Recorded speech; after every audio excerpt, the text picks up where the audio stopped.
di sini kelompok kami ada 3 pemateri. Yang pertama yaitu Ririn Yuliani dengan NIM 2230202331. Selanjutnya yaitu rekan saya pemateri kedua yang bernama Kenalkan, nama saya Selvi Oktarina, NIM 22202022140. Kemudian dilanjutkan dengan pemateri ketiga yaitu Perkenalkan, nama saya Chandra Adi Saputra, NIM 22202022153. Assalamualaikum warahmatullahi wabarakatuh. Baiklah, kami dari kelompok 3 akan menjelaskan materi kami yang berjudul tentang ontologi, epistemologi, dan aksiologi filsafat pendidikan Islam. Yang pertama yaitu ontologi filsafat pendidikan Islam. Ontologi adalah hakikat apa yang dikaji dari suatu ilmu. Ontologi juga mempersoalkan sifat dan keadaan terakhir dari kenyataan itu. Ilmu filsafat yang menyelidiki alam nyata ini dengan keadaan yang sebenarnya. Ontologi sering diidentikan dengan metafisika yang juga disebut sebagai proto-filsafat atau filsafat yang pertama, atau filsafat ketuhanan yang bahasanya adalah hakikat sesuatu, keesaan, persekutuan, sebab dan akibat, realita, prima atau Tuhan dengan segala sifatnya, malaikat, relasi, atau segala sesuatu yang ada di bumi dengan tenaga-tenaga yang di langit, wahyu, akhirat, dosa, neraka, pahala, dan juga surga. Menurut Aristoteles, ontologi merupakan the first filosofi yang merupakan ilmu mengenai esensi benda. Adalah Christian Wolff yang memperkenalkannya sebagai istilah dalam filsafat. Dikatakannya sebagai ontologi merupakan ilmu yang prinsip dan pokok. Ajaran tentang kategori merupakan filsafat ultimate dan kosmologi yang rasional.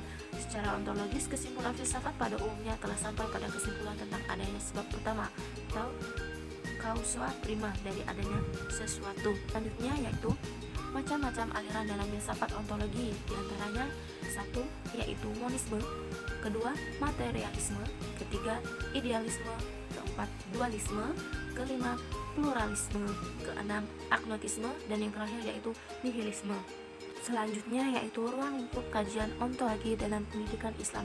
Ontologi pendidikan adalah menyelami hakikat dari pendidikan Islam, kenyataan dalam pendidikan Islam dengan segala pola organisasi yang melingkupinya, meliputi hakikat pendidikan Islam dan ilmu pendidikan Islam, hakikat tujuan pendidikan Islam, hakikat manusia dengan subjek pendidikan dan ditekankan kepada pendidik dan peserta pendidik, dan hakikat kurikulum pendidik Islam. Penjelasannya sebagai berikut.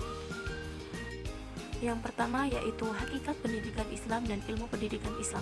Perlu diketahui bahwa banyak sekali istilah-istilah dalam pendidikan itu sendiri, seperti pengajaran, pembelajaran, pedagogi, pendidikan, pelatihan, dan lain sebagainya. Selanjutnya yaitu hakikat tujuan pendidikan Islam. Tujuan pendidikan Islam tiada lain adalah untuk mewujudkan insan yang berakhlakul karimah yang senantiasa mengabdi dirinya kepada Allah Subhanahu wa Ta'ala. Selanjutnya yang ketiga yaitu hakikat manusia sebagai subjek pendidik dan peserta didik. Dalam pendidikan bahwa manusia dibagi menjadi 2 kelompok, yaitu sebagai pendidik dan peserta didik. Selanjutnya yang terakhir adalah hakikat kurikulum pendidikan Islam.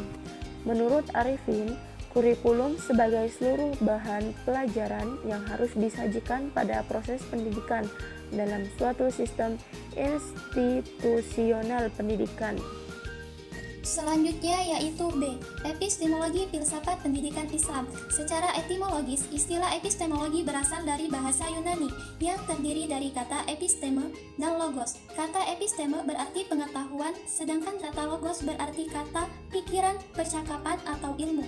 Jadi, epistemologi berarti kata, pikiran, percakapan, ilmu tentang pengetahuan. Epistemologi adalah cabang filsafat yang bersangkut paut dengan teori pengetahuan. Ia menyelidiki asal mula, susunan, metode-metode, dan sahnya pengetahuan. Jadi yang menjadi landasan dalam tataran epistemologi ini adalah proses apa yang memungkinkan mendapatkan pengetahuan logika, etika, estetika, bagaimana cara dan prosedur memperoleh kebenaran ilmiah, kebaikan moral, dan keindahan seni. Apa yang disebut dengan kebenaran ilmiah, keindahan seni, dan kebaikan moral. Dalam memperoleh ilmu pengetahuan yang dapat diandalkan tidak cukup dengan berpikir secara rasional, ataupun sebaliknya berpikir secara empirik saja, karena keduanya mempunyai keterbatasan dalam mencapai kebenaran. Jadi, pencapaian kebenaran menurut ilmu pengetahuan didapatkan melalui metode ilmiah yang merupakan gabungan atau kombinasi antara rasionalisme dan empirisme sebagai satu kesatuan yang saling melengkapi. Al-Quran dan Al-Hadis yang merupakan wahyu Allah dan menjadi dasar kehidupan umat Islam merupakan objek kajian filsafat pendidikan Islam, sekaligus pula sebagai sumber utama ilmu pendidikan Islam. Aliran berpikir dalam epistemologi. A. Empirisme, yaitu pengalaman, di mana pengetahuan manusia diperoleh dari pengalaman inderawi. B. Rasionalisme, yaitu tanpa menolak besarnya manfaat pengalaman indera dalam kehidupan manusia, namun persepsi inderawi hanya digunakan untuk merangsang kerja akal. Jadi akal berada di atas pengalaman inderawi dan menekankan pada metode deduktif. C. Positivisme, merupakan sintesis dari empirisme dan rasionalisme dengan mengambil titik tolak dari empirisme, namun harus dipertajam dengan eksperimen yang mampu secara objektif menentukan validitas dan reliabilitas pengetahuan. D. Intuisionisme. Intuisi tidak sama dengan perasaan, namun merupakan hasil evolusi pemahaman yang tinggi yang hanya dimiliki manusia. Kemampuan ini yang dapat memahami kebenaran yang utuh, yang tetap dan unik. Beberapa metode yang dapat digunakan untuk membangun pengetahuan tentang pendidikan Islam diantaranya sebagai berikut. 1. Metode rasional atau manhaj akli. Metode rasional adalah metode yang dipakai untuk memperoleh pengetahuan dengan menggunakan pertimbangan-pertimbangan atau kriteria kebenaran yang bisa diterima rasio. 2. Metode intuitif atau manhaj zauki. Merupakan metode yang khas bagi ilmuwan yang menjadikan tradisi ilmiah barat sebagai landasan berpikir, mengingat metode tersebut tidak pernah diperlukan dalam pengembangan ilmu pengetahuan. 3. Metode dialogis atau manhaj jadali. Metode dialogis yang dimaksud di sini adalah menggali pengetahuan pendidikan Islam yang upaya dilakukan melalui karya tulis yang disajikan dalam bentuk percakapan antara dua orang ahli atau lebih berdasarkan argumentasi-argumentasi yang bisa dipertanggungjawabkan secara ilmiah. 4. Metode komparatif atau manhaj makaran adalah metode memperoleh pengetahuan atau dalam hal ini pengetahuan pendidikan Islam, baik sesama pendidikan Islam maupun pendidikan Islam dengan pendidikan lainnya. 5. Metode kritik atau manhaj naqdi. Metode kritik yaitu sebagai usaha untuk menggali pengetahuan tentang pendidikan Islam dengan cara mengoreksi kelemahan-kelemahan suatu konsep atau aplikasi pendidikan, kemudian menawarkan solusi sebagai alternatif pemecahannya. Menurut Tobroni, pembahasan tentang epistemologi dan pendidikan meliputi 1. Dimensi pengetahuan, 2. Sumber pengetahuan dalam perspektif Islam, sebuah artikulasi terbaik mengenai epistemologi ilmu pengetahuan yang diperolehnya dari pemikiran Al-Ghazali yang menganalisis pengetahuan berdasarkan 3 kriteria, yaitu A. Sumber, B. Kewajiban-kewajiban, C. Fungsi sosial. 3. Pengujian kebenaran. Dalam epistemologi, orang yang dapat menguji kebenaran berdasarkan 3 cara, yaitu A. Korespondensi, B. Koherensi dan konsistensi, C. Pragmatis. Oke, langsung saja saya akan menjelaskan tentang aksiologi filsafat pendidikan Islam. Aksiologi berasal dari istilah Yunani yaitu akios yang berarti sesuai atau wajar, sedangkan logos berarti ilmu. Akan tetapi, aksiologi juga dapat disebut juga dengan teori nilai. Aksiologi merupakan cabang filsafat ilmu yang membicarakan tentang tujuan ilmu pengetahuan itu sendiri dan bagaimana manusia menggunakan ilmu tersebut. Dalam hal ini yang ingin dicapai oleh aksiologi adalah hakikat dan manfaat yang terdapat dalam suatu pengetahuan. Jadi aksiologi di sini adalah menyangkut masalah nilai kegunaan ilmu.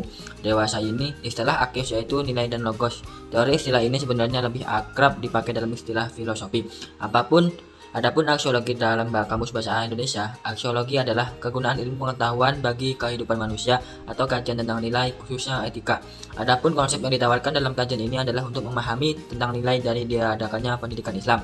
Selain pendidikan diarahkan untuk membawa manusia kepada realitas tertinggi di dalam hidupnya, namun Islam sebagai agama yang relevan dengan tuntutan zaman harus bisa memberikan sebuah revolusi nilai di dalamnya. Ajaran Islam merupakan perangkat sistem nilai berisi pedoman hidup secara Islami, hidup yang sesuai dengan tuntutan Allah SWT, bagaimana yang telah dicontohkan oleh Rasulullah. Secara garis besarnya, sistem nilai ini tercangkum dalam konsep al-akhlak al-karimah. Sehubungan dengan itu, maka kajian aksiologis. Selanjutnya yaitu aliran-aliran filsafat dalam aksiologi. Yang pertama, pragmatisme. Pragmatisme berasal dari bahasa Yunani. Pragma yang memiliki arti tindakan serta perbuatan dari manusia. Aliran dari pragmatisme adalah sesuatu hal atau tindakan yang dapat dibuktikan akan kebenarannya. Contohnya adalah seperti kejadian mistis atau horor. Yang kedua, idealisme. Idealisme adalah sebuah ilmu tentang hakikat dari dunia fisik yang dapat dimengerti dari jiwa manusia. Contohnya adalah pada saat ada rapat, seseorang diharapkan dapat mengeluarkan ide atau gagasannya demi kelancaran rapat tersebut. Yang ketiga, hedonisme. Hedonisme berasal dari filsafat Yunani. Pengertian dari hedonisme sendiri adalah sebuah pandangan hidup yang beranggapan bahwa kebahagiaan itu dapat diukur dari materi yang dimiliki. Contohnya, orang yang kaya berfoya-foya menggunakan uangnya karena berpikirkan kebebasan itu pada materi. Yang keempat, intuisionisme. Intuisionisme berasal dari bahasa Latin. Pandangan atau memiliki anggapan bahwa kemampuan tinggi manusia adalah sebuah intuisi. Contohnya, seseorang memiliki penilaian berbeda tentang orang baik dari kebaikan maupun keburukannya. Nilai-nilai yang harus diperhatikan dalam mengembangkan pengetahuan ilmu yang dimiliki ialah yang pertama, nilai etika. Etika adalah cabang filsafat yang membahas secara kritis dan sistematis masalah-masalah moral. Kajian atau isi dari masalah-masalah moralnya adalah perilaku, norma, nasihat, dan adat istiadat manusia. Dan para ahli lain juga membagi ke dalam 3 bagian, yaitu etika deskriptif.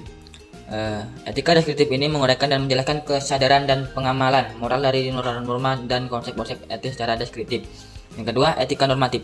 Etika normatif yaitu disebut filsafat moral filosofis atau etika filsafati. Etika normatif dibagi dalam 2 teori, yaitu teori-teori nilai dan teori-teori keharusan. Teori-teori nilai mempersoalkan sifat kebaikan. Sifat teori ini ada 2, yakni monistis dan pluralistis.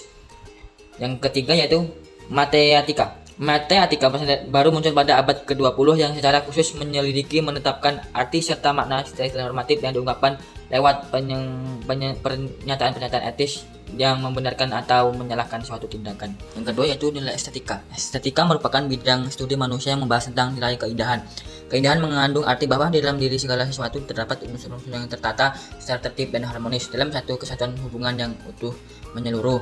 Maksudnya adalah suatu objek yang indah bukan semata-mata bersifat selaras serta berpola baik, melainkan harus juga mempunyai kepribadian. Dan ada pun juga teori-teori ini yang pertama, teori nilai intuitif. Teori ini berpandangan bahwa jika tidak bisa dikatakan mustahil untuk mendefinisikan suatu perangkat nilai yang absolut. Yang kedua, teori nilai rasional. Pandangan yang mempercayai suatu nilai yang ditemukan dari hasil penelitian manusia. Yang ketiga, teori nilai ilmiah. Nilai di sini mencakup teori nilai instrumental di mana keputusan nilai tidak absolut, tetap bersifat relatif, bersifat subjektif dan bergantung pada kondisi manusia. Yang keempat, teori nilai emotif. Jika 3 aliran sebelumnya menentukan konsep nilai dengan status kognitifnya, maka teori ini memandang bahwa konsep nilai etika bukanlah keputusan faktual, tetapi merupakan ekspresi emosi dan tingkah laku.